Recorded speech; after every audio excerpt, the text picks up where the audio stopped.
आइए आज पढ़ते सॉन्ग ऑफ माई सेल्फ, जो कि 2024 के लिए किस तरह से पढ़ें जो आपका एक एक ऑब्जेक्टिव भी आ जाए और याद भी रह जाए। ठीक है, तो सॉन्ग ऑफ माई सेल्फ जो राइटर है उसका नाम है वाल्थ विथ मैन।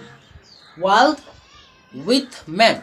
अब इसके साथ साथ क्या क्या दुर्घटनाएं हुई है उसके बारे में, पहले लेखक बारे में, इसका जन्म देख लीजिए 1819 अर्थात 1890 और 1892 में निधन हो गया बेचारा, तो डाइट। जब जन्म पूछे तो इसको बर्थ बोलते हैं। ठीक है, कहा जाता है कि वाल्थ विथमैन को मरने के बाद वह सारे सम्मान अधिकार दिया गया है जो कि जीने के पहले नहीं दिया गया था, क्योंकि इसको मरने के बाद इसे पता चला लोगों को, वहाँ के अमेरिका वासियों, कि नहीं ये जो कविता लिखी है हमारे लिए अच्छी और समझने योग्य है। पहले फर्स्ट टाइम जो लिखा तो उस पर कोई विचार नहीं था और उसका कोई सम्मान नहीं किया। तो एक बार में पढ़ते हैं, लिखा है वाल्थ विथमैन 1890 अर्थात 1819 से 1892 में जन्म और मृत्यु हुआ। The people's poet is the fret the most individualist literary figure that America has ever produced. बोलता है कि अब व्यक्तिगत कवि, पर्सनल अपने लिए अमेरिका में इसका जन्म हुआ था। और बोला जाता है he began working as a carpenter before his 12th birthday. इसका जब ये 12 वर्ष की आयु में हुए थे, 12th ईयर्स में, तो 12 साल की उम्र में ही यह कारपेंटर का काम क्या था, सीख लिया था, या तो काम करना सीख। कारपेंटर का मतलब होता है बरई, वही लकड़ी वाले जो पलंग बनाते हैं। तो क्या कर रहे थे, यह सीख लिया था carpenter before his 12th birthday. बोला जाता है 12 वर्ष के भी कम आयु के उम्र में यह बरई का काम सीख लिए थे। फिर है he also work as a printer, या प्रिंट भी करना जानते थे। एज ए टीचर, या शिक्षक भी रह चुके हैं। And editor and was a volunteer. Editor का मतलब होता है जैसे कोई पत्रकार है, तो पत्रकार में कहाँ पर एडिट करके क्या चीज़ लिखना है, इसको उस सब चीज़ों के बारे में पहले क्या कारपेंटर बने, फिर टीचर बने, एडिटर बने, और क्या और एक वॉलंटियर है, nurse during the civil war. मतलब कि अमेरिका में जब फर्स्ट टाइम इसका जन्म का हुआ था, ये लिख देते हैं अमेरिका में जन्म हुआ था। बोलता है कि जब युद्ध हो रहा था, सिविल वॉर एक बार अमेरिका में, तो इसने वॉलंटियर का काम किया, अर्थात लोगों को कहाँ से कहाँ हटा कर बैठाना है। वॉलंटियर नहीं होता जैसे मेला में लगता है, तो सेम उसी प्रकार यह क्या था, वॉलंटियर का काम अमेरिका में किया था।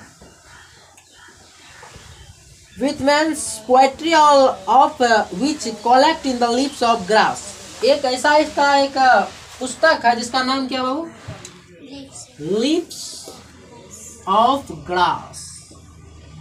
लिप्स ऑफ ग्रास एक ऐसा है जिसकी पुस्तक है जिसमें किसकी सारी कविताओं को उसमें क्या किया, रखा गया है। जितना भी यह कविता लिखा है लिप्स ऑफ ग्रास में क्या किया है, एकजुट करके उसमें संग्रहित करके रख दिया गया। Is non for its free rhythms and lack of the rhythms, Whitman first published at his own expense in 1855। मतलब कि बोला जाता है कि इसने फर्स्ट बार पब्लिश किया था अपना जो पोइट्री था फर्स्ट टाइम में, तो उस समय 1855 ईस्वी था, जो कि फर्स्ट टाइम अपना पोइट्री क्या था, पब्लिश किया था स्वयं के एक्सपेंस, मतलब अपना खर्चा, जो भी अपना पैसे से। जैसे कि कोई अब लिखता है, ऐसा हम कोई कविता लिखे, इसको पब्लिश करने के लिए वहाँ पर पैसा लगता है, तभी आपको सभी जगह दिखाया जाएगा। जैसा आज का समय तो नेट पर चलाएगा।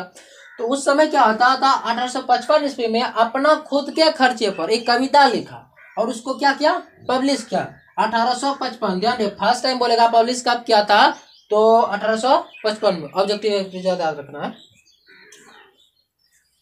However, the free form of the poem and the joyful dedication to the importance of the individual were not well received on at first। बोला जाता है कि लेकिन जब फर्स्ट टाइम 1855 छोड़ा तो लोगों के प्रति इसको इतना सम्मान नहीं मिला। लोगों को लगा, क्योंकि ये जो लिखता था लाइन तो लाइन से कुछ अलग अलग लिखा जाता था, मतलब मैच नहीं खाता था। तो लोगों को लगा कि यह एक अश्लील है, क्या है, यह अश्लील कविता ये लिख रहा है, इस पर ध्यान नहीं दिया और इसका नौकरी था, तो नौकरी से भी इसको भगा दिया गया। बोला कि ऐसा कविता लिखने वालों को यहाँ पर रहने का इजाजत नहीं है। नौकरी जो था, और खुद के पैसे पर इसने फर्स्ट टाइम कविता पब्लिश किया था 1855 में, लेकिन उसको अच्छा रिस्पांस नहीं मिला लोगों के प्रति, इसीलिए उसको क्या किया, वहां से नौकरी से भी हाथ धोना पड़ा बेचारा को। फिर बोलता है इन फैक्ट, इसलिए his collection of poem cost with man his job, as it was taken to be obscene in 1881 after many edits. Lips of Grass finally found a published William to print unseronced translation of this collection were initially received in the Europe. तब जाकर फिर से इसने 1881 में lips of grass के अंतर्गत एक कविता लिखी और उसे बिना कोई खर्चे के क्या क्या पब्लिश करने का यूरोप वासियों ने बोला मुझे आपकी जो कविता है बहुत अच्छी लगी, और उसने बिना खर्चे क्या क्या पब्लिश किया और उसे बहुत आदर सम्मान दिया।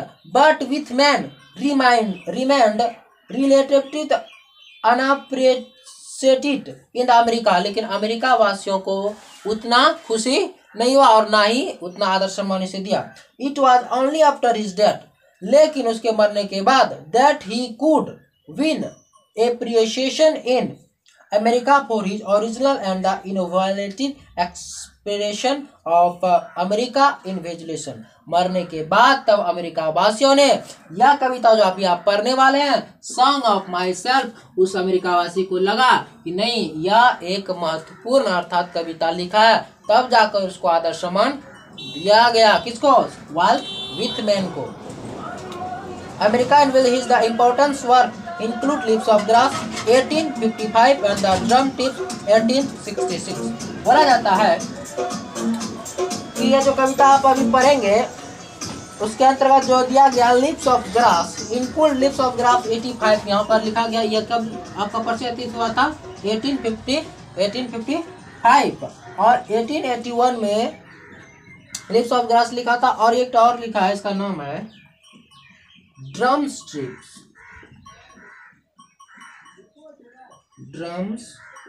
टेप्स, इसको लिखा है 1866। देखिए यह भी पूछ सकता है कि Leaves of Grass is written by कौन लिखा है, तो आप क्या लिख देंगे? Walt Whitman. Leaves of Grass was मतलब कि कब लिखा गया, प्रकाशित हुआ 1855 में, इसका इसके अंतर्गत है। और drums of trips is written by कौन लिखा है? Walt Whitman. और ड्रम्स ऑफ ट्रिप्स कब लिखा गया, तो 1860 आप मार सकते हैं। यह था उसका जीवनी से संबंधित, और मरने के बाद उसको तब अमेरिका वासी भी क्या कहा कि नहीं ये जो कविता लिखा है बहुत सुंदर है, और इसको तब जाकर प्रकाशित किया गया। ठीक है, यह था आपका लेखक परिचय और ये टू जन्म मरण से संबंधित। अब आपको बताएंगे कि इसका हिंदी क्या होता है। इसका हिंदी होता है सॉन्ग ऑफ माई सेल्फ, अर्थात सॉन्ग मतलब गाना, माई सेल्फ। आइए अब इन लाइन्स को देखते हैं। आई सेलिब्रेट माई सेल्फ, मैं खुद में क्या करता हूँ? सेलिब्रेट करता हूँ, जश्न मनाता हूँ मैं खुद। एंड सिंग माई सेल्फ, और मैं खुद के लिए गाना गाता हूँ। जैसे बगला पागल देखा ना, तो क्या करता है? मस्त में खुद गाता है और खुद मस्ती करता है, उसे किसी से मतलब नहीं है। लेखक भी वैसा ही है, वह दुनियादारी से कोई मतलब नहीं रखता है, स्वयं को जान गया। कहा भी जाता है जो स्वयं को पहचान लेता है वो दुनिया को भी पहचान लेता है। जो स्वयं को अपने आप के अंदर को जान लेता है कि मैं क्या हूँ और मैं क्या बनूंगा, तो दुनिया से मतलब नहीं रखता, दुनिया को उसी नजर से देखता है। तो आई सेलिब्रेट माई सेल्फ, मैं खुद जश्न मनाता हूँ। एंड सिंग माई सेल्फ, और खुद के लिए मैं गाना गाता हूँ। And what I assume you shall assume, जैसा मैं मानता हूँ यू शैल एज्यूम, वैसा तुम भी मानो। या उसमें जैसा मैं सोचता हूँ वैसा तुम भी सोचो। फॉर एवरी एटम, शरीर का जो प्रत्येक कण, belongs me as good belongs to you, यह खुशी से जीने के लिए जैसा मैं जीता हूँ वैसा तुम भी जियो। जैसे मैं इंटरेस्टिंग लाइफ जीता हूँ, स्वयं मस्त से खाना पीना खाता हूँ, घूरता हूँ, नाचता हूँ, वैसा तुम भी क्या करो, जियो। सबके लिए संबोधित कर रहा है। पहले लग रहा था कि अपने भी आइए तो कहाँ थे हम। For every atom belongs me as good belongs to, मतलब कि जैसे मैं प्रत्येक क्षण में अपने आप को आनंदित करता हूँ, as good as belongs to you, वैसे भी तुम भी क्या करो, आनंदित रहो। अगला है आपका I love and invite my soul, बोलता है कि मैं अपने आत्मा को भ्रमण करवाता हूँ, इनवाइट माई सोल, भ्रमण करवाता हूँ। I lean and loaf at my ease observing a spear of summer grass, अर्थात जिस तरह से कि गर्मी के समय में आप देखे होंगे कि घास का क्या होता है, नोकीला सा ऊपर आ जाता है और उसको गल मतलब कि जब बैठते हैं चुभता है। तो बोलता है कि वहीं पर हम क्या करता है, आइलिन ऑब्जर्विंग कर रहा है, अपने जीव को वहां पर घूम रहा है और आइज को देखता है उसको गर्मी के समय में। माई टंग्स, बोला जाता है कि मेरे जो जीव है, एवरी एटम, प्रत्येक कण, of my blood from from this soil this air, मतलब कि मेरा जो शरीर का एक एक कण का निर्माण हुआ और बना है कहाँ से, यहाँ के सोल मिट्टी, दिस एयर यहाँ के वायु से। बॉर्न, उसका जन्म भी कहाँ हुआ, यहाँ। बॉर्न हेयर ऑफ पेरेंट्स, उसके माता पिता का भी जन्म कहाँ हुआ, यहाँ पर हुआ है। अब बॉर्न हेयर फ्रॉम पेरेंट्स, और उसके माता पिता का भी जन्म, जैसे इसका माता पिता जो भी है उसके भी माता पिता का जन्म यहाँ हुआ। और the same and their parents the same, और उनके माता पिता का भी जन्म यहीं पर हुआ। आई नो, बोलता है I now 37 years old in perfect health begin, मैं अभी 37 साल का हूँ। कितने साल का, मैं अभी 37 ईयर्स यहाँ नीचे लिखा है, years old in the perfect health begin, और मेरा शरीर क्या है, परफेक्ट है, किसी तरह से इसमें कोई बुराई वाली बात नहीं है, कोई बीमारी नहीं है। काहे कि वो खाता है, अपने में स्वस्थ रहता है, मस्त रहता है, नाचता है, गाता है, उस संसार से कोई मतलब नहीं रखता है।